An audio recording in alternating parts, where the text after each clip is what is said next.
L'heure vient où quiconque vous fera mourir. Non, donne-nous le chapitre. Jean 16. Jean 16, ok. Verset 1. Jean 16, verset 1. Ouais. Ok, vas-y, compte dessus. Il dit, je vous ai parlé ainsi pour que vous ne soyez pas scandalisés. Ils vous excluront des synagogues, et même l'heure vient où quiconque vous fera mourir pensera offrir un culte à Dieu, et ils feront cela parce qu'ils n'ont connu ni le Père ni moi. Je vous ai parlé ainsi pour que l'heure venue, vous vous souveniez que je vous l'ai dit. Je ne vous l'ai pas dit dès le commencement parce que j'étais avec vous. Voilà, je m'arrête là. Et en soi, bon, par rapport aux prêches que tu as fait aussi, et par rapport aussi à l'actualité qui se passe, il ne faut pas qu'on se décourage par rapport à tous ces événements-là, mais il faut qu'on persévère, quoi. Il faut vraiment qu'on persévère. C'est pour ça que d'ailleurs, quand je priais, je disais que au plus grand nombre d'entre nous, s'il y a parmi nous des gens qui se sont refroidis, il faut vraiment qu'on se fortifie. Déjà, premièrement, par la prière, les uns les autres aussi, pour toujours nous relever et aller davantage. C'est vrai que des fois, on s'endort spirituellement sans le savoir. Hein. On a on a une capacité vraiment réelle à parfois s'endormir. C'est pour ça que, bon, moi souvent, je me fais violence parce que même des fois, pour aller évangéliser, des fois, je sens qu'il y a un combat. Mais vraiment, je le sens parce que des fois, je me lève et pour juste me lever, je prie. Juste pour prier, c'est une difficulté. Des fois, quand je sais que par exemple, je veux sortir pour aller évangéliser. Et c'est ce que je disais à Sandra la dernière fois. Je dis, si tu te fais pas violence pour évangéliser, tu n'iras pas. C'est la sache clair et net, tu n'iras pas. Tu auras des pensées, des raisonnements. Ah, mais pourquoi tu y vas? Ah, je ne sais pas parler. Ah, je ne sais pas faire ci. Va sur le terrain et on voit sur le terrain. Voilà. Il n'y a personne qui ne sache pas parler. On a tous la connaissance de pouvoir et de savoir, de pouvoir dire que Dieu a tant aimé les mondes qu'il a envoyé son Fils unique. Juste ça, déjà, tu parles à une personne de Jésus, tout simplement. Donc il n'y a pas besoin, comme je disais, certes, Dieu nous demande d'avoir de la connaissance, mais pour évangéliser, après, comme je dis toujours, si par exemple une personne te pose des questions qui sont un peu trop difficiles, tu peux dire, ah, je vais prendre une personne qui a plus avancé spirituellement que nous pour qu'il puisse vraiment t'orienter davantage. De toute manière, il y a toutes les coordonnées dans le prospectus qu'on va te passer et tout. Donc voilà quoi. Et vraiment, non, c'est un message d'encouragement pour nous tous autant que nous sommes. Comme je dis, je me dis qu'il n'y a pas de petite ni de grande évangélisation. Il n'y a pas de petit ou de grand message. On peut tous évangéliser d'une façon différente. Comme Jean-Paul l'avait dit la dernière fois, il disait oui, ce serait bien qu'on se fasse un restaurant, prier à haute voix, que les gens nous entendent, que les gens peuvent être accaparés par ce qu'on fait. Et vous nous demandez, oui, qu'est-ce que vous faites? C'est un moyen aussi pour commencer à parler de Jésus. Tu vois, parce que Pierre, tout à l'heure, tu disais, ah oui, bon, c'est vrai que tu n'as pas les mêmes capacités physiques que nous. En fait, ce qu'il faut comprendre, c'est qu'on a tous une capacité de pouvoir évangéliser. C'est pas forcément de la. Tu peux pas, tu peux pas forcément. C'est pas une voix puissante, tu peux pas crier dans un lieu public comme Jean-Paul. Ouais, mais non, en fait, quand je dis ça, c'est pas pour. On doit faire avec ce qu'on a. Ouais, voilà, exactement, tu vois. Tu dois faire avec ce que tu as. Tu vois, nous aussi, on doit faire avec ce qu'on a, tu vois. Avec les moyens déjà qu'on a, tu vois.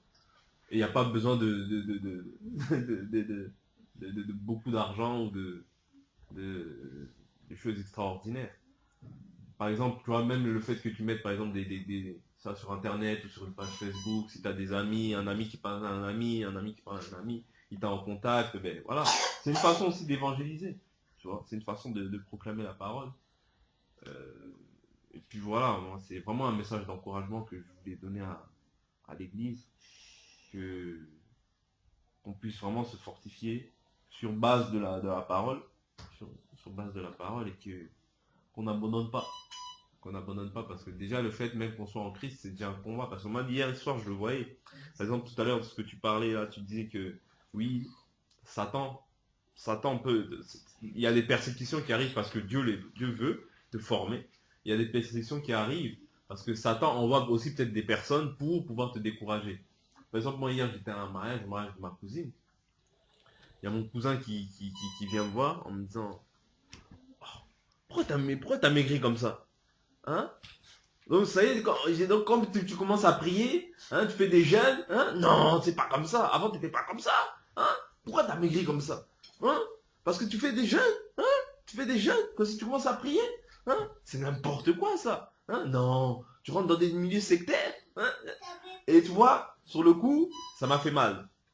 Mais après coup, tu vois, c'est pour ça que je prie vraiment que le Seigneur m'accorde un discernement aiguisé pour pouvoir comprendre que c'est pas, j'en ai pas, j'ai pas à rentrer envers cette personne, à lui faire du rentre dedans, mais à comprendre que l'esprit dont il est animé, c'est Satan qui voit que je ne suis plus de leur monde, que le Seigneur m'a fait une grâce particulière de me faire passer des ténèbres à la lumière. Donc, Satan, en fait, il utilise beaucoup mon cousin, jusqu'à il est venu me voir à mon travail. Je te dis, lui et sa femme, ils sont venus me voir à mon travail. Pourtant, je travaille à Rogny. Hein. Il habite à Massy. Ils sont venus me voir à mon travail pour me parler de ça. Ah, mais non, toi aussi. Je te dis, ça, il y a 2 semaines, ils sont venus me voir jusqu'à mon travail. Chose qu'ils ne font jamais. Tu vois, chose qu'ils ne font jamais. Quand ils passent, des fois, c'est bon, je suis passé à Saint-Denis. Ouais. Mais là, ils sont venus me voir jusqu'à mon travail. J'aurais même payé un McDo, tu vois. Ils sont venus me voir jusqu'à mon travail pour me parler de la Bible. Oui, mais toi, dans tes trucs là que tu rentres et tout. Et sur le moment, sur le coup, j'ai pas discerné, mais c'est après coup toujours que je me dis, Patrick, tu rentres dans le jeu. Bon, moi, je leur annonçais toujours l'évangile. Je disais, repentez-vous de vos choses là que vous faites. Repentez-vous, sortez de vos religions. Dieu n'est pas dans les religions. Mais en fait, après, ça virait au débat. Et j'ai pas eu le discernement de mettre stop au débat et comprendre que non, derrière ça, c'est Satan qui veut me faire flancher, qui veut me faire perdre ma foi en fait, tout simplement, tu vois. Et c'est pour ça que je dis que il faut qu'on se fortifie, il faut surtout qu'on demande le discernement. Le discernement, c'est très important. À comprendre qu'on n'a pas à lutter contre la personne, qu'on n'a pas à faire des débats vains en quelque sorte, mais que vraiment qu'on se pose vraiment dans la prière, dans la parole, qu'on puisse méditer, que le Seigneur nous accorde son discernement pour pouvoir comprendre, vraiment déjouer les stratégies du malin. Voilà, c'est ça en fait que je voulais parler. Vraiment, fortifions-nous, parce que ce soit dans nos familles, que ce soit dans nos fréquentations, il y a toujours des gens qui vont nous faire perdre la foi. Parce que cette semaine même, on est parti évangéliser avec Sandra. Quand on est arrivé dans l'évangélisation, mercredi à la gare d'Evry, on est parti. Bon, en partant déjà, quand je lui dis, bon, on va à la gare d'Evry, je sentais que, tu vois, elle se disait, ah, gare d'Evry. Je dis, non, on va à la gare d'Evry. Parce que la dernière fois, on est parti à la gare de Bois de l'Épine. Je dis, bon, gare de Bois de l'Épine, il y a peu de gens, tu vois. On va aller cette fois-ci à la gare d'Evry. Vu que c'est la gare d'Evry et qu'elle a grandi à Evry, c'était pas pareil que là, tu vois. Parce que là, c'est vraiment ton terrain, en quelque sorte. J'ai senti, mais j'ai dit, on y va. Et elle a surmonté ça. Gloire à Dieu, elle a surmonté ça. Elle est venue quand même. Arrivé sur le moment, quand on arrive en train d'évangéliser, on voit sa sœur et une copine.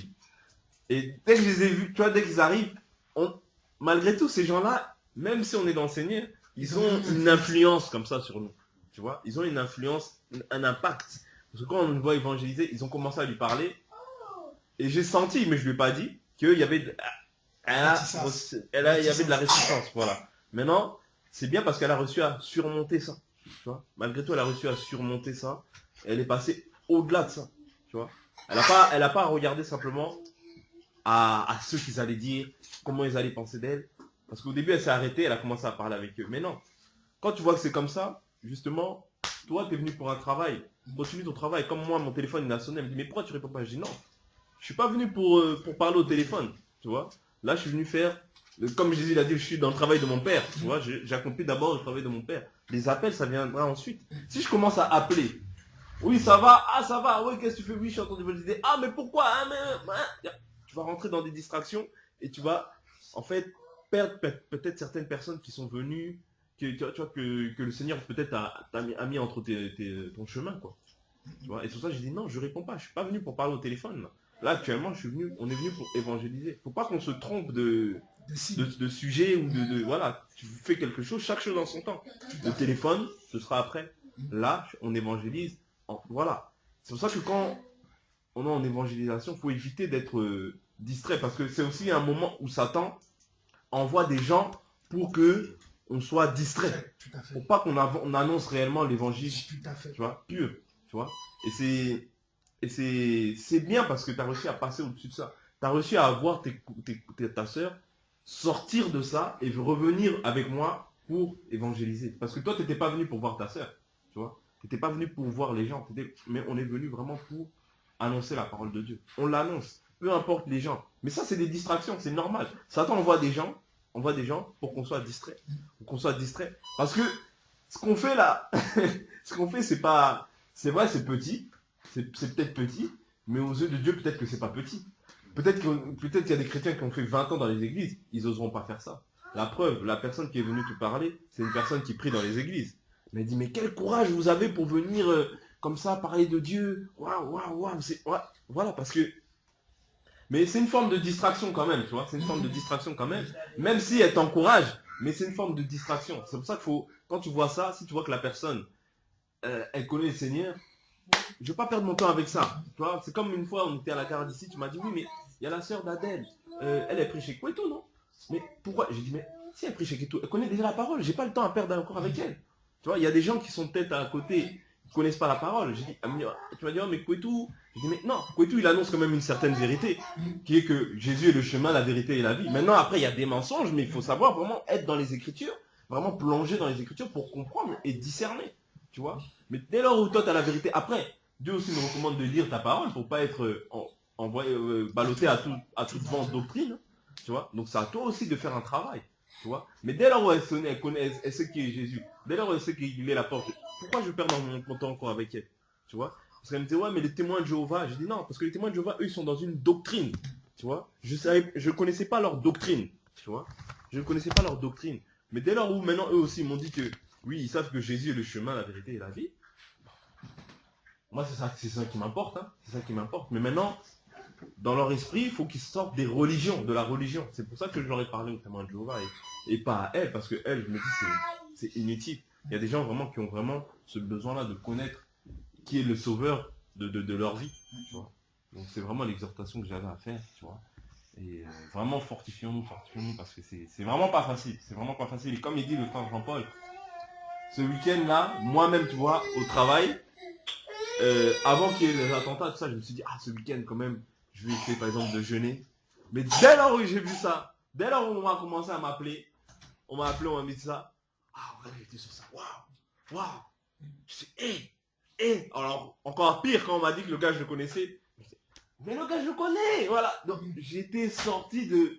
Je crois même ce week-end, j'ai lu très, très, très peu la Bible. Très peu, très peu. J'ai lu vraiment vite fait.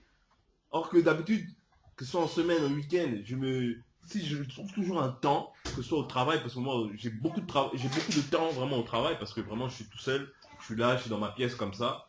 Il n'y a personne, voilà. Donc, j'ai vraiment beaucoup de temps de méditer et tout, et de lire. Que ce soit à la maison aussi, j'essaye de trouver un temps en journée pour pouvoir lire et pour pouvoir même parler un peu à Janice, voilà et tout. Donc là, vraiment, ce week-end-là, comme il dit Jean-Paul, on est tombés tous dans le piège, je pense. On est vraiment tous tombés dans le piège, mais maintenant, que le Seigneur nous aide à revenir vraiment à la réalité. Parce que ça, c'est des choses qui sont annoncées. C'est des choses qui sont annoncées et c'est pas des choses qui doivent nous étonner. Malgré que même quand je parlais aux gens, je disais ça aux gens. Je dis aux gens, oui, c'est pas des choses qui doivent nous étonner. C'est pas des choses qui doivent nous étonner parce que c'est marqué. C'est marqué, mais malgré tout, on est quand même tombé dans le piège de l'ennemi qui veut qu'on soit distrait et non pas dans la prière. Tu vois, non pas dans la prière, non pas dans les sacrifices, tels que peut-être on peut s'appeler même, se dire, bon les frères, venons jeûne pour ce cas-là. Tu vois, j'aurais pu appeler Jean-Paul et dire, bon, Jean-Paul, vraiment il y a un cas, c'est vrai, bon, c'est vrai que il est réservé à un homme de mourir une seule fois, après quoi vient le jugement. Ceux qui sont morts, on ne peut plus rien faire pour eux. S'ils ont accepté le Seigneur avant de mourir, gloire à Dieu. Si ils n'étaient pas dans la volonté du Seigneur, ça seul le Seigneur sait. Maintenant, pour ceux qui sont encore vivants, qu'est-ce qu'on peut faire? Pour les familles qui sont encore là, qu'est-ce qu'on peut faire? On ne peut pas leur donner des millions, parce qu'on n'en a pas, mais on peut au moins prier pour eux, pour qu'ils puissent accepter le Seigneur. On peut au moins se mobiliser les uns les autres pour annoncer une requête. Bon, vas-y, bon, ben moi je suis disponible telle heure. Est-ce que toi, de ton côté, tu es disponible même pour qu'on puisse même jeûner, ou pour qu'on puisse prendre un temps de prière pour ces gens-là? Et ça, on ne l'a pas fait. Et c'est ce qui est dommage, c'est qu'on n'a pas discerné en fait. On n'a pas discerné la volonté du Seigneur, tu vois. Tous, hein, même tous les chrétiens, je pense. Enfin, il y a peut-être des chrétiens qui l'ont fait, qui ont discerné. Mais je pense qu'on n'a pas discerné la façon dont Dieu nous parlait en fait à ce moment-là. Parce que Dieu parle à travers ces choses-là aussi. Hein, tu vois, Dieu ne parle pas simplement quand on voit le mal, il ne faut pas voir que Satan. Non, non, non. Dieu parle aussi à travers ces choses-là pour qu'on puisse comprendre aussi la volonté de Dieu. Tu vois. Certes, la France, dans l'ère actuelle, n'est pas dans la volonté de Dieu, mais nous, les saints qui sommes là, on doit prier pour ceux qui sont encore en dehors, pour qu'ils viennent, pour qu'ils rentrent dans la bergerie. Donc voilà, c'est ce que j'avais un peu à dire, l'exhortation que je voulais faire. Parce que... C'est très édifiant ton intervention, hein. C'est très, très, très édifiant. Si je peux donner un Oui, vas-y, Kay. petit témoignage, c'est des papiers là-bas. Vas-y, En Kay. fait, par rapport à ce que j'ai vécu avec la soignante hier soir, enfin en fait, je sais pas, je suis peut-être un petit peu, enfin, j'ai failli entrer dans son jeu peut-être, mais je l'ai fait beaucoup moins qu'avant. En fait, il y a quelques semaines en arrière, à samedi, je sais plus, bon, pour quelle raison, je m'étais couché après le goûter, disons, j'étais fatigué ou je sais pas. Et puis au début, ils étaient 4. Après, à 18h, ils sont venus faire manger. Et je savais pas que, en fait, il manquait du monde à un autre étage. Donc il y en a un qui est descendu, ils étaient 3. Ils étaient en sous-effectif, mais ils ne l'ont pas dit. Et puis moi, j'ai pris, bon, j'ai eu pas mal de problèmes de sommeil, maintenant j'ai presque plus rien comme médicament, j'ai juste un peu d'Atarax. Je l'ai pris, mais elle était vraiment tôt, quoi, à 18h30. Donc entre 19h et 20h, j'avais sommeil, mais je ne pouvais pas vraiment dormir. Et après, j'ai vu que tous les cycles de sommeil étaient passés. Et puis, j'ai attendu un peu, je sais pas, j'ai sonné une fois qu'on me fait respirer, 8h35, après à 9h40, je ressonne. Et puis là, une fille qui me dit à la personne, ouais, tu patientes, machin, bon, il va pas donner charmant, mais enfin, voilà, mais moi, j'ai eu le malheur de dire quelque chose, parce que bon, pour moi, voilà, elle me dit, tu patientes, mais bon, moi, entre 19h et 20h, j'avais le sommeil, donc ça faisait déjà 2h30 que je patientais, donc j'ai eu le malheur de dire ça, après, elles étaient 2 à me parler en même temps, j'avais même du mal à leur répondre et tout ça. Bon, après, quelques jours passent. Après, bon, enfin, je vais voir la fille, là, Katia, elle était en train, hein, c'était 19h, elle était en train de réchauffer une soupe dans un micro. Donc, j'ai essayé de lui parler pour arranger un peu les choses. Et lui dire, bon, bah, je t'assure que ça va changer et tout, mon comportement, machin, ça va changer. Après, on s'assoit à table, et puis, en fait, je parle à une autre soignante et je lui disais que, bon, je devais aller à mon bilan à l'hôpital. Donc, bon, même si maintenant avec le smartphone, je mange moins à l'hôpital, je peux pas m'écouter la Bible, tout ça, mais enfin bon, j'en aime pas trop y aller, et je devais, alors qu'à l'habitude on y va une nuit pour notre bilan annuel, là on y va 2 nuits, donc j'étais pas très enchanté, quoi. Et puis voilà, donc je dis, ah ouais, bah, comment tu vas, enfin, elle me demande comment tu vas, tout ça, je dis, ouais, on va faire quelqu'un qui va passer 2 nuits à l'hôpital dans la semaine. Et puis là, la Katia qui commence, je sais pas quoi, ah oui, mais c'est pas grave, ça va peut-être nous soulager parce que vous, les résidents, vous êtes trop demandeurs. Ah bon?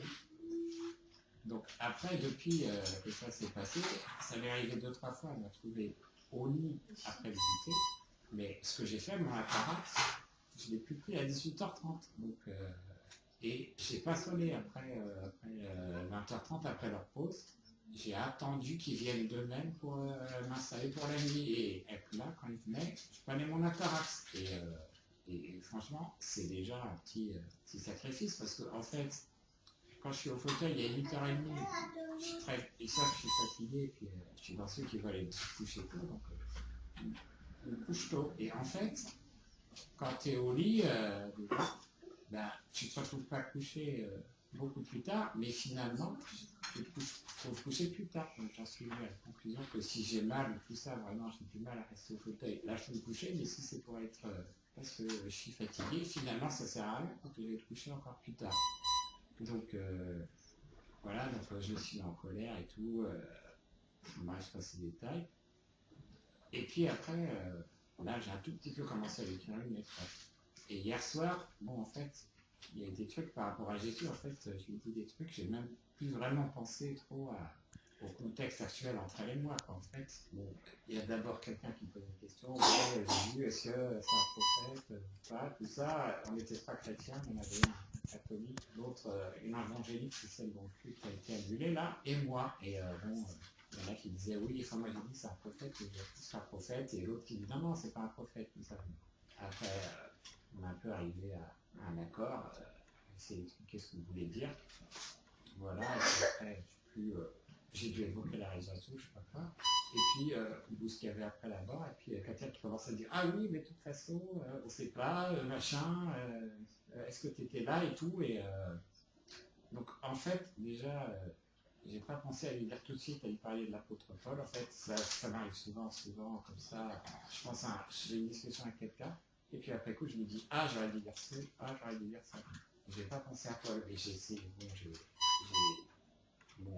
tenu ferme, tout en me disant, bon, je sais pas si ce serait quelqu'un d'intellectuel, genre en face de moi, je lui parlerais peut-être d'une certaine façon, j'aurais pu lui parler d'un livre sur Jésus qui s'appelle Baptiste la Charpentier. En fait, c'est un historien qui voulait prouver que Jésus n'était pas ressuscité, et finalement, il est arrivé à la conclusion inverse, il s'est converti.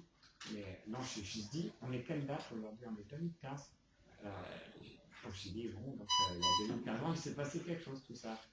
Et en fait, bon, j'étais un peu frustré, enfin, je voulais pas en rester là, donc, et puis pour essayer de lui dire que c'est pas ton incrédulité qui va m'empêcher de continuer avec Jésus et de me dire, ah bah ouais, elle a raison, j'étais pas là, j'en sais rien si Jésus est ressuscité, j'abandonne ma foi. Donc voilà, j'ai dit simplement, bah, écoute, si ça te convient d'être dans les ténèbres, c'est bien, reste-y, mais moi j'irai pas, je continuerai à suivre Jésus. Et là, c'est là qu'il commence à me dire, ah bon, mais comment ça, t'es dans les ténèbres, comment ça se fait, t'es dans la lumière, je sais pas quoi, et comment tu peux dire que t'es dans la lumière alors que t'es égoïste? Et voilà, elle était super contente d'elle-même en plus. Et j'ai vu un petit sourire au coin, elle est contente d'elle-même, et en fait, bon, je suis pas trop entré dans son jeu, enfin.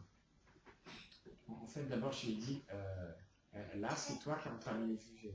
Bien sûr, elle était pas convaincue, tout ça, puis après, elle essayait encore d'attaquer. Mais là, je suis pas rentré dans son jeu, je lui ai dit tout simplement, mais écoute, je suis en train de t'écrire une lettre, là, donc, parce que je lui avais dit que j'écrivais une lettre. Donc, j'ai dit, je suis en train d'écrire une lettre, donc, attends que j'ai fini de l'écrire, et on parlera, après, voilà, et là, elle se calme. Et après, moi, pendant le reste du repas, en fait, ça m'a mis en stress, donc, mon cœur, il battait fort, quoi, c'était désagréable, et puis il y avait derrière les infos qui parlaient des attentats, tout ça, mais moi j'étais dans les pensées, tout ça. À un moment, il y a la sœur qui n'est pas allée au culte à cause des attentats, là, quand le pasteur a annulé le culte, elle me dit, oh, mais ça ne vous intéresse pas ou quoi, tout ça. J'ai chez moi, mais moi je suis dans mes pensées, donc voilà, j'étais encore dans les pensées en train de penser à ce qu'on avait eu, la discussion un peu houleuse qu'on avait eue, donc je ne savais plus trop ce qui se passait autour de moi, en fait, voilà. En bref, c'est ça. Au fait, ce qu'il faut qu'on retienne, des fois, il y a des choses qui vont nous arriver où on ne va pas bien réagir. C'est juste pour nous montrer que nous avons encore des failles dans notre vie sur lesquelles nous devons travailler. C'est ce que j'appelais tout à l'heure les épreuves qui viennent de la part du Seigneur pour qu'on puisse savoir que le fait qu'on croit qu'on est arrivé, qu'on n'est pas du tout arrivé. Par exemple, les apôtres, ils avaient dit, le Seigneur les avait envoyés. Et lorsqu'ils étaient partis, ils avaient réussi à chasser tous les démons, mais ils n'arrivaient pas à chasser un démon. Là, quand ils étaient revenus, là, Jésus leur a dit, vous savez pourquoi vous n'avez pas pu chasser ces démons-là? C'est parce qu'il vous manquait de foi et beaucoup de prière. Parce qu'il a dit, ces gens de démons sortent par la foi et par le jeûne et la prière. Ou soit il leur avait dit plutôt, sortent par le jeûne et la prière. Mais on sait que s'ils avaient la foi, ils n'auront même pas besoin de jeûner beaucoup. Donc, il faut que certaines choses nous arrivent pour qu'on soit conscient de notre état spirituel. Parce que tu peux penser que parce que dans la foi aussi, il y a des échelles. Hein. La foi de Patrick n'est pas ma foi. Comme Patrick et moi-même, on peut être au même niveau de foi. Comme aussi, des fois, la foi de Patrick ne peut pas être ma foi, ni la foi de Sandra ma foi, parce que nous avons des âges différents dans le Seigneur, des expériences différentes avec le Seigneur. Mais à un moment donné, il faut que nous, parce que c'est pour cela que Dieu a donné même les dons les uns aux autres, il faut que nous tous, nous arrivons au même niveau de foi. C'est ce que la Bible dit dans Ephésiens 4, que nous puissions avoir l'unité de la foi, que nous avons tous la même foi. C'est ce que, bon, si nous prenons Ephésiens 4, verset 11, c'est pour cela que dans le corps du Christ, il y a les apôtres, les prophètes, les évangélistes, et les docteurs, parce que nous devons, à un moment donné, de notre parcours avec le Seigneur, avant que Jésus ne revienne, il faut que nous ayons l'unité de la foi. Si nous lisons Ephésiens 4 à partir du verset 11, il dit qu'il a donné les uns comme apôtres, les autres comme prophètes, les autres comme évangélistes, les autres comme pasteurs et docteurs, pour le perfectionnement. Déjà, le premier but, c'est pour le perfectionnement en vue de l'œuvre du ministère et de l'édification. C'est pour le perfectionnement et de l'édification. Quand nous sommes là en train de parler, nous nous édifions les uns les autres, jusqu'à ce que nous serons tous parvenus à l'unité de la foi. Une fois qu'on est édifié, les doutes qui étaient dans notre foi tombent. Les peurs qui étaient dans notre foi tombent. Donc du coup, on est dans l'unité de la foi. Donc il dit jusqu'à ce que nous serons tous parvenus à l'unité de la foi et de la connaissance. Parce que il y a quand il y a méconnaissance, il y a manque de connaissance. Donc du coup, nous allons avoir la même connaissance du Fils de Dieu à l'état d'homme fait, à la mesure de la stature parfaite de Christ. Ainsi, pourquoi il faut que tout cela arrive? Ainsi, nous ne serons plus des enfants flottants et emportés à tout vent de doctrine par la tromperie des hommes. Regardez, ce n'est pas moi. Il y a la tromperie des hommes dans le monde aujourd'hui. Pas la tromperie des hommes, par leur ruse, dans les moyens de sédition. Mais en professant, nous devons professer quoi? La vérité dans l'amour. Nous devons professer la vérité dans quoi? Dans l'amour. Nous croîtrons à tous égards en celui qui est le chef, Christ. Nous allons croître en Christ. C'est de lui et grâce à tous les liens de son assistant. D'abord, c'est pas de lui. Et grâce, parce que c'est lui qui nous assiste encore, c'est pour ça qu'il dit grâce à tous les liens de son assistance, que tout le corps bien coordonné et formant un solide assemblage tire son accroissement selon la force qui convient à chacun. Selon la force qui convient à chacun de ses parties et s'édifie lui-même dans l'amour. Nous avons chacun des forces différentes. Il y a des choses sur lesquelles moi je peux être vraiment intransigeant, bien calé. Il y a d'autres choses je ne peux pas parce que c'est la force que Dieu m'a communiquée. Et vice versa, de personne en personne. Donc, ces genres de choses, de situations aussi des fois qui arrivent dans notre vie, ça permet au fait qu'on puisse savoir quelles sont les difficultés que nous avons encore dans notre vie. Par exemple, quelqu'un qui était vraiment un ivrogne avant, Dieu va créer encore des occasions de boisson, quoi. Où il y a attisé vraiment, pour voir si tu vas t'abandonner encore, ou bien tu vas pouvoir retenir ta chair. Si tu tombes dans le piège, normalement, si tu as la pensée du Seigneur, la conscience du Seigneur, le lendemain, tu dois avoir quoi? Tu dois être très mal. Et là, le mal que tu vas avoir, il le dit dans 2 Corinthiens, va te pousser maintenant à la repentance pour que tu saches maintenant que, j'ai encore un problème avec l'alcool. Non seulement tu vas aller te repentir, mais tu sais maintenant ta faiblesse. Donc là où il y a l'alcool, tu sais que, ce n'est plus un milieu pour moi. Comme moi, il y a des milieux que moi je sais que, d'ailleurs, la plupart de ma famille, quand ils m'ont appelé, ils m'ont dit, on sait que de toute façon, toi, tu ne vas plus dans les concerts. On sait que tu ne seras pas là-bas. Au Bataclan, on est sûr. Mais peut-être on sait que tu aimes bien manger au resto. Peut-être tu as voulu encore aller manger dans un restaurant. Je dis non, de toute façon, moi, je ne me déplace pas souvent à Paris. Je ne suis pas parisien, moi. Moi, d'ailleurs, je n'aime pas Paris. C'est pas que je n'aime pas Paris parce que j'aime pas l'ambiance qu'il y a dans Paris. Parce que c'est une ambiance pour moi païenne. Donc, pourquoi, qu'est-ce que je vais aller faire là-bas? Ma place n'est pas là-bas. Si je vais à Paris, soit je vais pour acheter un truc, je vais pour faire une course, ou je vais pour prêcher l'évangile. Mais pas pour me mélanger à l'ambiance qui est là-bas. Non. Je me rappelle quand je travaillais encore pour l'emploi, j'avais une collègue, il y avait l'artiste là qui devait venir, Beyoncé. C'était en 2014, non? Qu'elle était venue en France, elle avait un concert. C'était un chrétien. Elle m'a dit non, je voulais aller juste voir. Pour juste voir quelle est sa tête. Je dis, mais toi en tant que chrétien, tu vas aller voir Beyoncé, pourquoi? Elle me dit non, mais je veux juste aller voir, au moins je saurai quelle tête elle a. Je dis non, un chrétien ne va pas dans les trucs comme ça. Et je ne sais pas, de fil en aiguille, elle n'est pas partie. Et finalement, après, elle m'a dit que j'ai bien fait de ne pas aller parce qu'on m'a dit que dans ses amis, ses camarades m'ont dit que non, dans le concert, elle ne faisait que les signes des Illuminati. Tout au long du concert, elle ne faisait que ça. Et après, elle s'est réjouissée que, je comprends pourquoi. Je dis oui. Quand tu vas dans un truc comme ça, même si c'est pour la curiosité, les démons qui sont balancés vont venir sur toi aussi, puisque tu es là. Parce que ta place n'est pas là-bas. À moins que Dieu te donne une mission particulière. Donc, si Dieu te donne une mission particulière, il va te donner aussi l'armée céleste qu'il te faut, qui vont t'accompagner dans cette mission. Mais si ce n'est pas Dieu qui t'envoie, et que c'est toi-même par ta curiosité, par ton gabarit, tu vas sans Dieu. C'est pour ça qu'il faut... Quand ces situations arrivent dans notre vie, ça nous permet de voir où nous en sommes avec notre foi.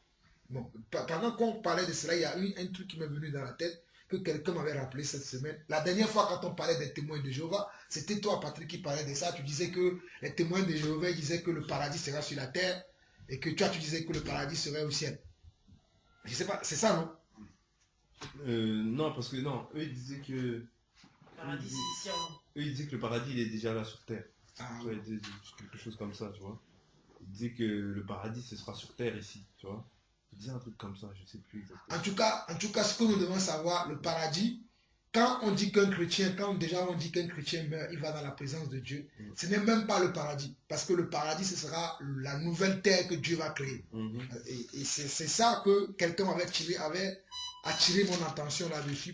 Parce que quand on parle, il faut qu'on donne des précisions pour que les gens ne se trompent pas. Parce que quand on regarde dans Apocalypse, allons-y dans Apocalypse, chapitre 20, je dis 20 d'abord. Apocalypse chapitre 20. Parce que avant de créer la nouvelle terre sur laquelle nous qui sommes les saints, qui avons vécu dans la parole de Dieu, dans la vérité, il y aura un jugement dernier. Après le jugement dernier, Dieu va créer une nouvelle terre pour nous les donner. Pour l'instant, les terres là vont encore exister, mais on va voir la nouvelle terre que Dieu va créer. Donc on va voir déjà le dernier jugement. C'est dans Apocalypse chapitre 20, parce que du verset 11, il dit quoi? Verset 11 à 15, il dit, puis je vis un grand tremblement, un grand trône blanc, et celui qui était assis dessus, la terre et le ciel s'enfuient devant sa face.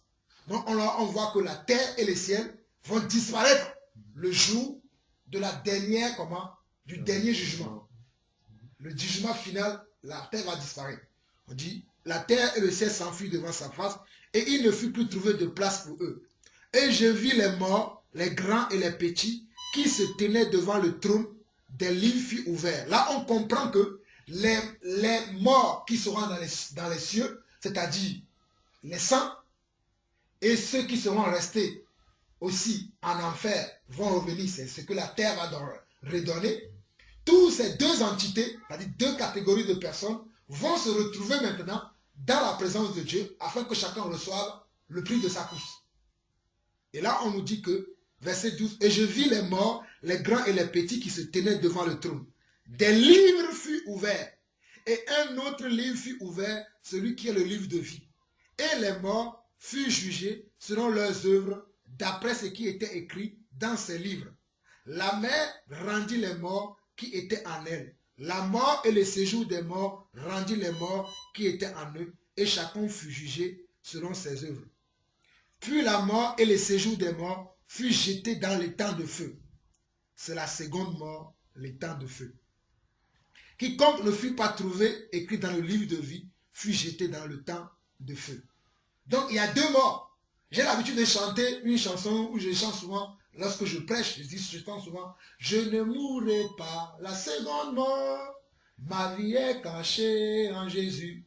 Parce que lorsque la terre et le ciel vont disparaître et que les entités qui sont dans le ciel, sous la terre, c'est-à-dire les hommes qui ont été ensevelis sous la terre, qui ont été amenés dans le sein d'Abraham, et que toutes ces personnes vont revenir, on ira au tribunal de Christ. D'ailleurs, 2 Corinthiens chapitre 5, lisons aussi ce passage-là, qui est très important, qui parle aussi du jugement. 2 Corinthiens chapitre 5, verset 10, si je ne me trompe pas. Oui, c'est ça. 2 Corinthiens 5, 10 dit que quoi? Car il nous faut tous comparaître devant le tribunal de Christ, afin que chacun reçoive selon le bien ou le mal qu'il aura fait, étant dans son corps. Là, on comprend qu'on n'est plus dans le corps mortel. Parce que ce jour-là, lorsqu'on sera devant le trône blanc, nos corps mortels comme ça ne seront plus. On aura ce corps incorruptible dont 1 Corinthiens chapitre 15 en parle, à partir du verset 50. Vous vous rappelez de ça, 1 Corinthiens chapitre 15 parle de cela. Lisons aussi ça, vite fait, 1 Corinthiens chapitre 15. 1 Corinthiens chapitre 15, Parce que ce corps que nous avons, c'est un corps corruptible qui est soumis à beaucoup de tribulations, à beaucoup de persécutions, qui sent les choses, mais le corps spirituel ne sent rien. C'est pour ça que la Bible dit vivez en esprit et vous n'accomplissez pas les exigences de la chair. Parce que l'esprit n'a pas de douleur. Ah oui, l'esprit n'a pas de douleur. C'est pour ça qu'il nous faut vivre en esprit. Quand tu vis dans la chair, tu as des douleurs. Mais quand tu vis en esprit, tu n'as pas de douleur. Parce que tu es spirituel. C'est pour ça que la Bible dit que l'homme spirituel a des désirs contraires à ceux de la chair. Et celui qui est charnel a des désirs contraires à celui de l'esprit. Et quand on lit 1 Corinthiens chapitre 15, à partir du verset 51, il dit, voici, je vous dis un mystère. Nous ne mourrons pas tous, mais tous, nous serons changés en un instant, en un clin d'œil, à la dernière trompette. Quand nous lisons 1 Thessaloniciens chapitre 4, nous voyons la même chose. Il dit, les morts en Christ ressusciteront après-main. Ici, il dit, en un instant, en un clin d'œil, à la dernière trompette, la trompette sonnera et les morts ressusciteront incorruptibles et nous serons changés. Les morts ressusciteront comment? Incorruptibles. Ça veut dire qu'ils ne ressusciteront pas avec leur corps charnel. Car il faut que ce corps corruptible, ce corps-là, il est corruptible. Si tu me tapes là, je vais sentir. Mais tu ne peux pas taper mon esprit. Parce que l'esprit est dans mon corps. Tu ne peux pas le taper. Mais si je vis dans l'esprit, quand tu vas dire des choses même méchantes, je ne vais pas le sentir parce que je suis dans l'esprit. Mais si je suis dans la chair, ça veut dire que c'est la chair qui domine sur l'esprit. Donc tout ce que tu vas me dire va me toucher. Donc je vais le sentir. Je vais être triste. Je vais être joyeux. Je ne sais pas, vous comprenez ce que je dis? Ok. Verset 53, il dit, car il faut que ce corps corruptible revête l'incorruptibilité et que ce corps mortel revête l'immortalité. Lorsque ce corps corruptible aura revêtu l'incorruptibilité et que ce corps mortel aura revêtu l'immortalité, alors s'accomplira la parole qui est écrite, la mort a été engloutie dans la victoire. Ô mort, où est ta victoire? Ô mort, où est ton aiguillon? L'aiguillon de la mort, c'est le péché. C'est le péché qui amène à la mort. Romains 3, 23. Tous ont péché et sont privés de la gloire de Dieu. Il dit quoi? L'aiguillon de la mort, c'est le péché. Et la puissance du péché, c'est la loi. Mais grâce soit rendue à Dieu qui nous donne la victoire par notre Seigneur Jésus-Christ. En Jésus, nous avons la victoire en tout. C'est pour cela que nous devons mettre notre confiance sur Jésus et que nous devons vivre dans l'esprit et non dans la chair. Et fini. Ainsi, mes frères bien-aimés, soyez fermes. Fermes en quoi? En Jésus, en la parole et en la foi. Inébranlables, travaillant de mieux en mieux à l'œuvre du Seigneur. Est-ce qu'il a dit travailler de médiocrité à médiocrité? Mais pourtant, c'est ce qu'on voit aujourd'hui. Il dit travaillant de mieux en mieux à l'œuvre de qui? Pas à l'œuvre d'un homme. Hein. Nous travaillons pour le Seigneur, à l'œuvre du Seigneur, sachant que votre travail ne sera pas vain dans le Seigneur. Notre travail ne sera pas vain. C'est ce que nous voyons dans Apocalypse 20. Les livres seront ouverts. Patrick va recevoir, on va appeler Patrick. Selon les livres, ah Patrick, tu avais péché, tu avais repenti, tu avais ceci, tu t'es repenti, tu étais charnel, moi tu es spirituel. Bon, selon tout ce que je vois, bon, toi tu reçois cette couronne ou tu vas là-bas. C'est ce qui va se passer. Hein. C'est pour ça qu'on dit que les livres seront ouverts, puis on dit verset 14, puis la mort et le séjour des morts fut jeté dans le temps de feu. C'est la seconde mort, le temps de feu. Quiconque ne fut pas trouvé écrit dans le livre de vie. Donc vous et moi, nous nous battons pour que nos noms soient écrits où? Dans le livre de vie. Parce que si nos noms ne s'écrivent pas là-bas, malheur à nous. Hein. Ah mes frères, là, rien. Même si les gens intercèdent sur la terre de 24 heures sur 24, 16 jours sur 7, ça ne va pas changer que Dieu va écrire ton nom. C'est pour cela que la Bible dit qu'il est réservé à un homme de mourir. Une seule. Parce que lorsque tu meurs, pour Dieu, tous ces jugements-là sont accomplis pour toi le même jour. Sauf que, dans la réalité des cas, puisque tout le monde n'est pas encore mort, puisque le temps de la fin n'est pas encore venu, tu attends de voir la réalisation de ça. Mais pour Dieu, ta sentence est déjà prononcée. Soit c'est la vie, soit c'est la mort. Mais puisque le monde n'a pas encore arrivé à son terme, Le monde continue de vivre. C'est pour cela que tu patientes selon ce jugement qui est pour Dieu, c'est déjà prononcé. Mais pour nous, ça va être quoi? Une surprise. Bon, une surprise. Ce n'est pas une surprise parce que si nous vivons selon la vérité, nous savons parce que l'apôtre Paul, à la fin de sa vie, il savait là où il allait. Hein. Il a dit, j'ai combattu le bon combat. Désormais, la couronne de vie m'est réservée. Avant ta mort, moi, je ne suis pas de ces chrétiens-là qui disent que personne ne sait. Je ne crois pas à ça. Parce que si tu vis bien, tu sais où tu vas aller. Attends, si tu as travaillé à la fin du mois, tu sais que ton salaire va venir, non? Ben, bien sûr, pour le Seigneur aussi, c'est pareil. Si le Seigneur ne nous laisse pas dans le doute, ah, est-ce que je vais être sauvé? Non, je ne crois pas à cela. Maintenant, par rapport à l'accident qui s'est passé, l'incident qui s'est passé, je ne sais pas, je ne connais pas l'état de vie des gens. Je ne peux pas dire que dans cet accident-là, il y a eu 129 morts, il y aura 100 personnes qui iront au ciel, parce que je ne les connais pas. C'est différent de savoir si moi-même, selon ma vie, ce que je vis, si je peux aller au ciel ou pas, ça c'est différent. Mais je ne peux pas juger l'état de quelqu'un d'autre parce que je ne suis pas dans sa vie. Il n'y a que Dieu seul qui sait. Mais pour moi, personnellement, je dois être en mesure de savoir où est-ce que je vais aller après ma mort. Vous comprenez ça ou pas? Parce qu'il y a des chrétiens, on dit non, personne ne sait. Non, tu dois savoir, selon la manière dont tu vis, les pratiques que tu fais, avant que tu ne meurs, l'apôtre Paul l'a fait. Il savait, il avait dit, j'ai combattu le bon combat. Christ l'a dit, je m'en vais au Père, vous préparez une place. Il n'a pas dit, je m'en vais, je ne sais pas où je vais. Il a dit, je m'en vais au Père, vous préparez une place. Et lorsque je finis, je reviendrai vous chercher. Ça veut dire qu'il savait où il allait. Donc moi, je ne suis pas de ceux chrétiens-là qui ne savent pas où ils vont. D'ailleurs, pour moi, ils ne sont pas des chrétiens. Ce sont des chrétiens pour moi. Excusez-moi. Moi, je ne passe pas sur les mots. Parce que si tu es chrétien, pourquoi tu es chrétien alors? On n'est pas pour chrétien, on n'est pas chrétien pour hasard, au hasard. On est chrétien parce qu'on s'intéresse à quelque chose. Ah, si tu ne sais pas où tu vas, c'est que tu n'es pas conséquent dans ta foi. Voilà, amen mon frère. Donc on ne va pas rester là-dessus. On voit le deuxième verset qui parle des nouveaux cieux et de la nouvelle terre qui sera créée, dont la Bible parle. On va voir dans Apocalypse chapitre 21.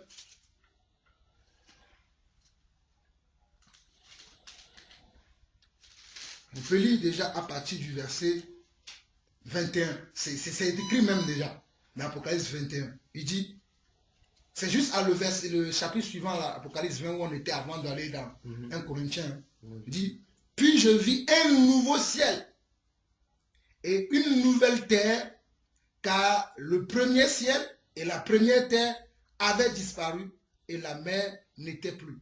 Donc la terre que nous habitons aujourd'hui, c'est une terre corrompue. Dieu ne va pas nous racheter et nous mettre de nouveau sur une terre corrompue. Donc ces témoins de Jéhovah qui pensent qu'ils sont dans leur paradis, ils ont perdu la terre. Parce que cette terre n'est pas la nouvelle terre. Et le ciel n'est pas le nouveau ciel. Parce que le nouveau ciel va arriver à la fin des temps. Et nous ne sommes pas encore à la fin des temps. Et cette terre-là est corrompue, il y a encore la corruption sur cette terre. Alors que la nouvelle terre, vous allez voir dans la suite de la lecture, qu'ils sont complètement trompés. Parce que la nouvelle terre, il n'y aura pas la corruption, il n'y aura pas ni mort, ni cri de deuil, alors que là, sur cette terre-là, il y a encore le deuil, il y a encore la mort, il y a encore les persécutions. Donc nous ne sommes pas dans le paradis, ils se trompent. Lisons et vous-même, vous allez vous rendre compte. Il dit quoi? Puis je vis un nouveau ciel et une nouvelle terre, car le premier ciel et la première terre avaient disparu et la mer n'était plus. Et je vis descendre du ciel, d'auprès de Dieu, la ville sainte, la nouvelle Jérusalem, préparée. La nouvelle Jérusalem, c'est nous, hein, préparée comme une épouse qui s'est parée pour un époux. C'est nous, hein. L'époux, c'est qui? C'est Christ. Il dit, j'entendis du trône une forte voix qui disait, voici le tabernacle de Dieu avec les hommes. Voici quoi? Le tabernacle, ça représente quoi? L'église. Il dit, avec les hommes, il habitera avec eux. Dieu lui-même, il va habiter avec nous maintenant. Là, il n'est pas avec nous. Il est en nous. Bon, il est avec nous au travers du Saint-Esprit. Mais là, il sera avec nous physiquement comme ça. Tu peux voir Dieu comme ça. Parce que là, personne ne peut voir Dieu vivre si tu es encore dans le péché. Mais là, nous verrons Dieu comme ça, comme je te vois là. Je vais voir Dieu. Je peux lui parler, il peut me parler. Là, pour l'instant, on ne le voit pas. Mais dans cette nouvelle terre, nouvelle ciel, nous verrons Dieu comme ça, face à face. Parce que la corruption aura été éradiquée totalement de notre vie. Et ils seront son peuple et Dieu lui-même sera avec eux. D'ailleurs, la lecture lui-même, il dit, il continue. Il essuiera toute l'âme de leurs yeux. tous les moments où tu as pleuré tout seul, là, Dieu va te consoler. Oh, mes frères, priez, pleurez maintenant. Mais il y aura un temps où Dieu va dire, tu te rappelles, en 69, lorsque tu pleurais, je t'avais vu. Aujourd'hui, je te console, ma fille. Ah, Sandra, tu te rappelles? Je sais, tu as pleuré un jour, je t'ai vu, Sandra. Dieu va te dire, je t'ai vu. Maintenant, je t'essuie tes larmes de tes yeux. Je te guéris de tout ça. Ce n'est pas moi qui invente, hein, c'est écrit. Il essuiera toutes les larmes de leurs yeux et la mort ne sera plus. Mes frères, est-ce qu'il y a la mort aujourd'hui? Est-ce qu'on peut dire que cette terre est la nouvelle terre? Non. C'est sur cette seconde terre qui n'est pas encore, mais qui va venir, qu'il n'y aura plus la mort. On dit, la mort ne sera plus, il n'y aura plus ni deuil. Aujourd'hui, il y a encore le deuil. Rien qu'à voir ce qui s'est passé, ce sont des deuils, ça. Ni cris, il y a encore les cris. Encore aujourd'hui, il y a encore des familles qui pleurent là. Ni douleur, il y a encore des douleurs chez les familles. Parce qu'à cette époque-là, où Dieu, et cette époque-là, c'est réservé uniquement pour ceux qui vivent selon la sanctification, qui ne trouveront pas leur nom écrit dans le livre de mort. C'est-à-dire qu'il faut que ton nom soit dans le livre de vie pour que tu puisses avoir accès à la nouvelle terre et au nouveau ciel. N'oublions pas cela, hein, c'est très important hein, parce que ce n'est pas donné à tout le monde. Hein. Il dit, car les premières choses ont... Attends, mes frères, c'est écrit noir sur blanc. Car les premières choses ont disparu. Les premières choses, c'est ça. Mais ils ne sont pas encore disparus. Ils sont encore là. Physiquement, on les voit. Si je veux aller en Chine, aujourd'hui, je vais. Alors que dans les nouvelles terres, il n'y aura pas de frontières. Il n'y aura pas de visa. Il n'y aura pas je suis français, je suis congolais, je suis américain, je suis british. No sense. Il n'y aura pas ça dans le nouveau. Pas de frontières. D'ailleurs, nous n'aurons même pas la notion de frontières parce que nous vivrons comme des esprits. Donc, ce n'est pas le même monde. Et il continue. Et celui qui était assis sur le trône dit, voici, je fais toutes choses nouvelles. Attends, Dieu n'a pas fait encore toutes choses nouvelles. Hein. C'est là où on voit que les témoins de Jéhovah, ils sont loin. Non, non, non, non, ils sont perdus là. Il continue. Et il dit, écris, car ces paroles sont certaines et véritables. Et il me dit, c'est fait. Je suis l'alpha et l'oméga, le commencement et la fin. À celui qui a soif, je donnerai de la source de l'eau, de la vie, gratuitement. Celui qui vaincra héritera ces choses. Je serai son Dieu et il sera mon fils. Regardez, il y a un mais. Il y a une condition. Ce n'est pas moi qui a créé la condition. Ne me jetez pas la pierre. Je vous lis ce qui est écrit. Il est écrit, verset 7 d'Apocalypse 21. On peut lire même à partir du verset 6 au verset 8. C'est très important. C'est deux versets. Il dit quoi? Et il me dit, c'est fait. Je suis l'alpha et l'oméga, le commencement et la fin. C'est pour ça que ceux qui disent que Jésus n'est pas Dieu pour moi, je ne sais pas à quel esprit ils sont animés. Il continue. À celui qui a soif, je donnais de la source de l'eau, de la vie gratuitement.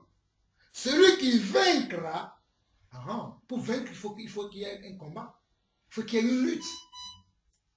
Il faut qu'il y ait une bataille. On est d'accord ou pas? Ok. À celui qui vaincra, et cette bataille, c'est ce que nous sommes en train de combattre là. Arriverons-nous? Est-ce que nous allons arriver à la fin ou nous allons arrêter en chemin? Il continue. Je serai son Dieu et il sera mon fils. Mais, quand il y a un mais dans la parole, ça veut dire qu'il y a une condition. Condition, comme disent les Anglais. Mais, ça veut dire, attention, beware. Il dit quoi? Pour les lâches.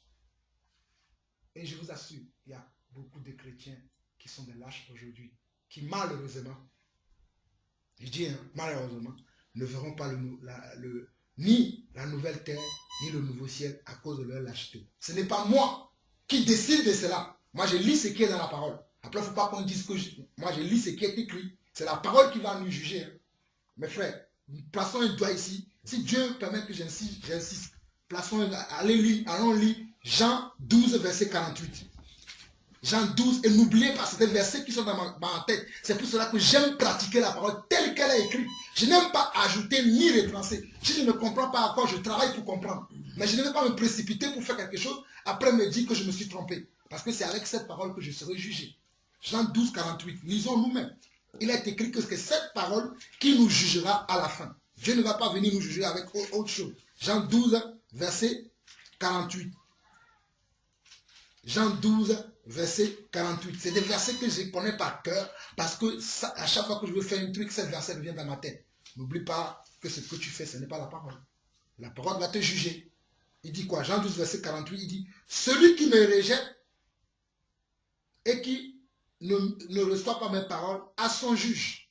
La parole que j'ai annoncée, c'est elle qui le jugera au dernier jour. Ce n'est pas Jean-Paul Lawson qui a dit. Ces paroles sortaient de la bouche de Jésus lui-même. Il dit, celui qui me rejette, non seulement il me rejette moi, il rejette aussi ma parole, et c'est cette parole qui la jugera le dernier jour. Et si nous revenons dans Apocalypse 21 où nous allons finir, le verset 8, il dit quoi? Mais pour les lâches, les incrédules, les abominables, les meurtriers, les débauchés. Dans le mot débauché, il y a les efféminés, les homosexuels. Il y a ces mots-là dans les débauchés. Hein. Les magiciens, les idolâtres et tous les menteurs, leur part sera dans les temps ardents de feu et de soufre, ce qui est la seconde mort. Donc la mort physique que nous avons premièrement n'est pas la fin en soi. Et ceux qui pratiquent la masturbation aussi, bien sûr. Ah, bien sûr, la masturbation fait partie de la débauche et de l'impureté. Donc, bien sûr que c'est compris dans ça. Si on veut chercher la signification du mot débauché, nous allons tomber sur tous les dérivés de ces mots-là. C'est pour ça que j'ai précisé les efféminés, tout ça là, parce que tout cela rend les infidèles à leur mari, tout ça reste là-dedans. Donc, on comprend que, et il dit bien, il dit, leur part sera dans les temps ardents de feu. C'est où le temps ardent de feu? C'est l'enfer. Il dit, de soufre, ce qui est la seconde mort. Mais cette nouvelle terre ne sont pas encore dedans. Que personne, je sais qu'il y a des gens qui disent ça. C'est ça, même les branhamistes disent ça. Il y a beaucoup de gens qui pensent que nous sommes déjà à la fin des temps, c'est fini. Non, moi pour moi, le ciel que j'ai vu là, je l'ai toujours vu quand je suis né. Je vois encore de deuil. Je vois encore des morts. Mais dans la nouvelle terre et le nouveau ciel, il n'y aura pas de mort. Donc la terre dans laquelle je vis aujourd'hui n'est pas la nouvelle terre ni le nouveau ciel. Si cela sera ainsi, il n'y aura pas de mort, ni cri. D'ailleurs, je ne vois pas Dieu. La preuve palpable. Qui a déjà vu Dieu? Alors que là, on nous dit que dans cette terre-là, on verra Dieu face à face. Et si vous lisez Apocalypse 2, 22, qui est la fin, c'est la même chose qu'il dit. Parce que dans cette nouvelle terre-là, Dieu et l'agneau, qui ne sont qu'une seule personne, auront leur trône. Je peux lire quelques passages de l'Apocalypse 22 vite fait. Hein. 22, il dit, et il me montra un fleuve d'eau de la vie, limpide comme du cristal qui sortait du trône de Dieu et de l'agneau. C'est le trône qui est au milieu de la nouvelle terre. Au milieu de la place de la ville, tout ça c'est dans la nouvelle terre. Et sur les bords du fleuve, il y avait un arbre de vie. L'arbre de vie, tu la connais maintenant? Mais non. Produisant 12 fois des fruits. Qui connaît l'arbre de vie? Personne. Rendant son fruit chaque mois et dont les feux servaient à la guérison des nations. Qui connaît? Personne. Et il dit, il n'y aura plus d'anathème. Il n'y aura plus d'anathème. Ça veut dire qu'il n'y aura plus de deuil aussi. Le trône de Dieu et de l'agneau sera dans la vie. Ses serviteurs le serviront et verront sa face. Et verront quoi? Ce n'est pas moi qui ai invité, hein, qui ai inventé. Et verront sa face. Donc nous ne sommes pas encore dans... Et son nom sera sur le front. Pour l'instant, le nom, il est là, mais il est spirituel. Mais là, ça sera même physique, les gens vont le voir. Tu vois ton frère, tu vois, lui aussi, il a reçu la marque de la vérité. Parce que là, quand tu lis Apocalypse 2, il dit que celui qui sera vainqueur, j'écrirai un nom sur son visage. Et c'est lui seul qui le connaîtra. Parce que là, lorsque tu vas vaincre maintenant, et tu vas aller, tu reçois ce nom-là tout de suite, mais tu es gardé quelque part. Puisque le ciel n'est pas encore... Tu es gardé, pas quelque part, mais dans le sein d'Abraham, selon l'histoire de Luc 16, pour attendre la fin. Mais à la fin, nous tous qui serons gardés là-bas, si nous sommes morts ou si nous sommes sur terre, nous irons tous dans la présence de Dieu. Et ceux qui sont pour la vie, et ceux qui sont pour le temps de feu, et la sentence que Dieu lui-même il a déjà prononcée, va être effectif. C'est comme si on va dans un tribunal. Tu as un procès contre toi. Le procès, on va prononcer le jugement aujourd'hui. Quand tu vas au tribunal, le procès commence. Peut-être à la fin, les juges, ils sauront déjà les inculpations que tu auras. Mais si le procès ne va pas à son fin, on ne peut pas... Peut-être que si le procès ne va pas à la fin, tu vas encore rentrer chez toi aujourd'hui. Si le procès va durer 10 ans, pendant les 10 ans, tu seras en liberté. Tu vas aller chez toi, tu reviens, aller chez toi, tu reviens. Mais le 10e jour, où le procès va être... où le procureur va taper sur la table. Bon, monsieur Jean-Paul Lawson, voici les chefs d'inculpation qui sont contre toi. Tentative de meurtre, adultère, ceci, cela, adultère, 15 ans, tentative de meurtre, 30 ans, ceci, 40 ans. Vous êtes condamné à 75 ans de prison. Là, tu ne sors plus de là. Directement, tu vas où? En prison. Après, en prison, tu peux faire appel. Sauf que dans le tribunal de Dieu, il n'y a pas d'appel. Tu ne peux pas faire appel. Dieu te condamne, c'est fini. Il n'y a plus d'appel. Ah oui, c'est sérieux, mes frères. Donc, que Dieu nous aide parce qu'on a usé un peu le temps d'aujourd'hui, mais tout ça, c'est de la volonté de Dieu parce que c'est Dieu qui dirige toutes choses. Soyons bénis, c'était quand tu parlais de ça que c'est revenu dans ma tête pour que nous puissions savoir ce qu'il y a beaucoup de chrétiens qui ne savent pas ces choses. Ils vont à l'église, mais c'est des choses qu'ils ne savent pas parce que les pasteurs ne prennent pas le temps d'expliquer ces genres de choses pour qu'on sache qu'il y aura une nouvelle terre. Mais pour avoir accès à cette nouvelle terre, comment il faut? Vas-y. La nouvelle terre, ce sera ça en fait. Ce sera comme ça. C'est ça qu'on appelle le paradis. Le paradis, voilà. Mais quand tu meurs, tu ne vas pas directement dans cette nouvelle terre. Non, tu vas dans le sein d'Abraham. Tu vas dans le sein d'Abraham en attendant. En attendant le jugement. En attendant le jugement final. Parce qu'il y a encore des gens qui sont sur la terre, qu'eux aussi font leur course. C'est comme sur un terrain de comment on appelle ça, d'athlétisme. À la ligne de départ, il y a eu combien? Il y a eu, supposons, 10 personnes. Quand le premier franchit la ligne d'arrivée, la course n'est pas finie. On attend que tous les autres viennent, deuxième, troisième, quatrième, dernier. Après, quand la course finit, on rappelle tous les athlètes et on leur donne chacun ce qui lui est dû. D'ailleurs, la Bible contient tout. Je vais lire ce dernier, permettez-moi s'il vous plaît.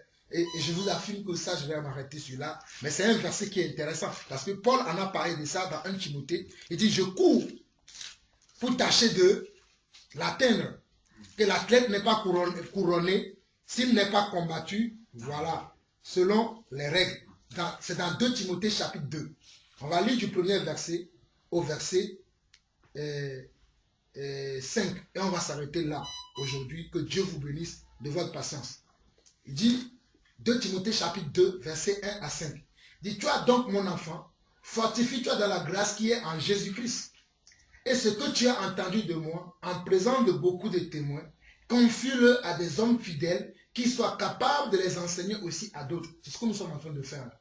Ce que nous savons chacun, nous le partageons entre nous pour que nous puissions persévérer ensemble, grandir ensemble, travailler ensemble, aller évangéliser ensemble. Même si Pierre-Yves, tu n'es pas avec nous, tu cries, tu participes quand même.